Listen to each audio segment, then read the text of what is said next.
In this short video, we're going to deal with standard deviation. Now, this is a topic that some of you may be familiar with, in which case you may miss out the class if you wish. Some of you may have come across it and be still a little confused about it, or some of you may have dealt with it a long time ago. So it's up to you, but it may be worth just spending a little time refreshing it. It's not a long video, so it may be worthwhile just staying on and seeing what happens. We're going to talk about standard deviation, so let's get started. Let's take a column of numbers. This column of numbers is x. X represents something.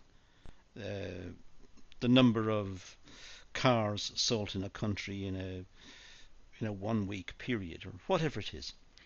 So we have this column of numbers, and the numbers are 5, 7, 8, 2, 11, and 3.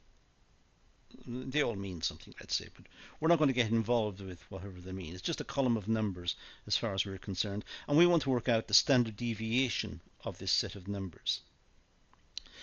Now, the first thing we can do is add the numbers up, in which case we get the sum, which is 36.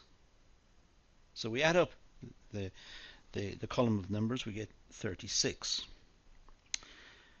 Now the mean, or the average, which is the subject matter of a separate video, the mean or the average is just the sum we've worked out, which is 36, divided by 6.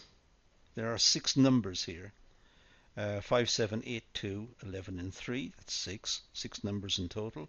So we divide the sum, 36, by 6, and that's all this that little formula represents.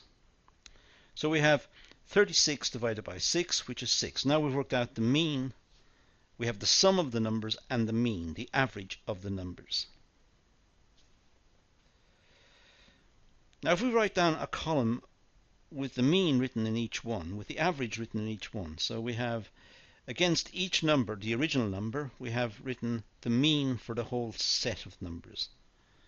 So against the 5, we write down 6. 6 is the mean for the whole set, so we write down against the 7, we write down 6 again, because 6 is the mean. So we have just a column of 6s, because 6 is the mean.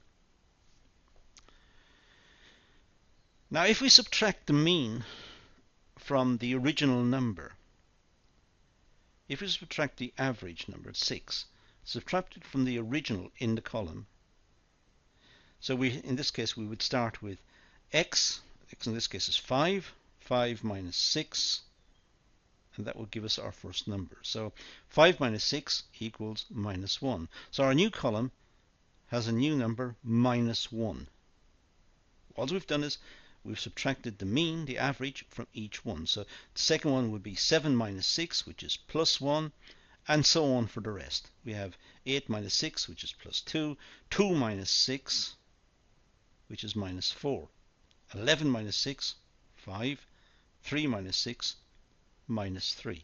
So we have a new column of numbers. The new numbers are minus 1, 1, 2, minus 4, 5, and minus 3. So now we have this new column.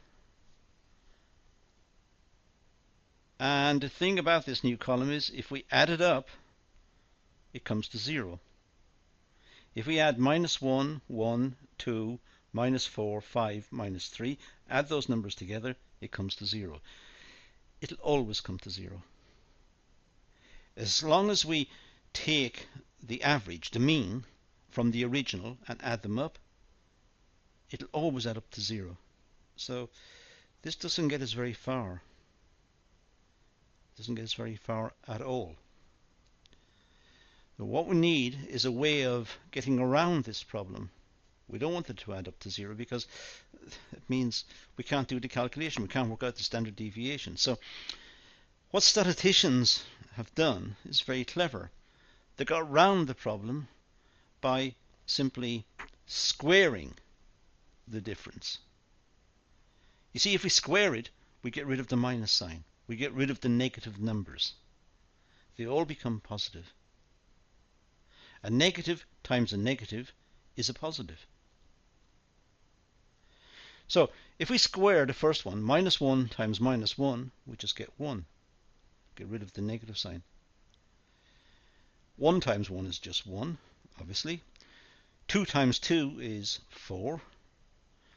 Minus 4 times minus 4, 4, 16. Get rid of the minus sign. So it's plus 16. Minus 4 times minus 4 is 16. Next is 25, the next is 9. So now we got rid of the minus signs. Now if we add up this column, it won't come to 0. Clearly it won't come to 0. It will come to a positive number. It comes to 56 to be precise.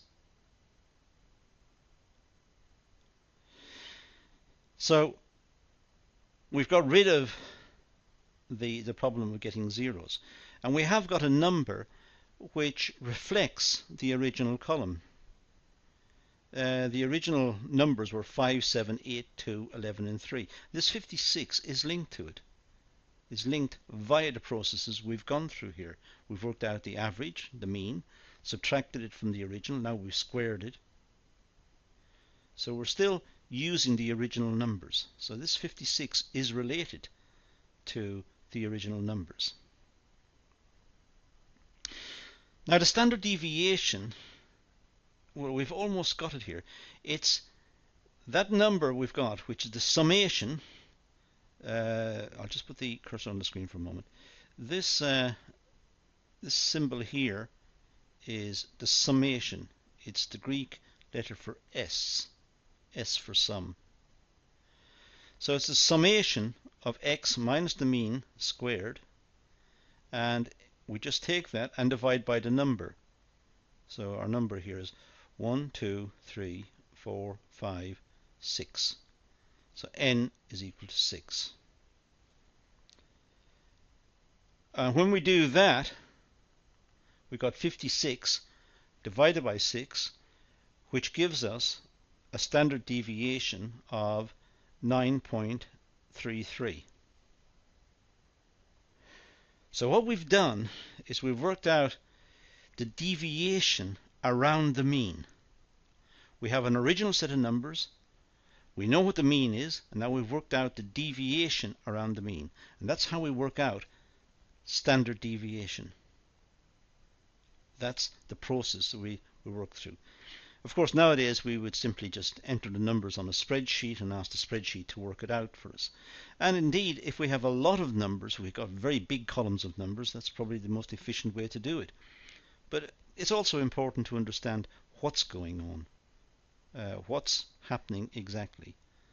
And now we know how to work out a standard deviation. There are variations on this. When we do sampling, for example, we might call it a standard error. There are different ways in which we can use this. But for the moment, that's how we work out a standard deviation. That's what we need to know.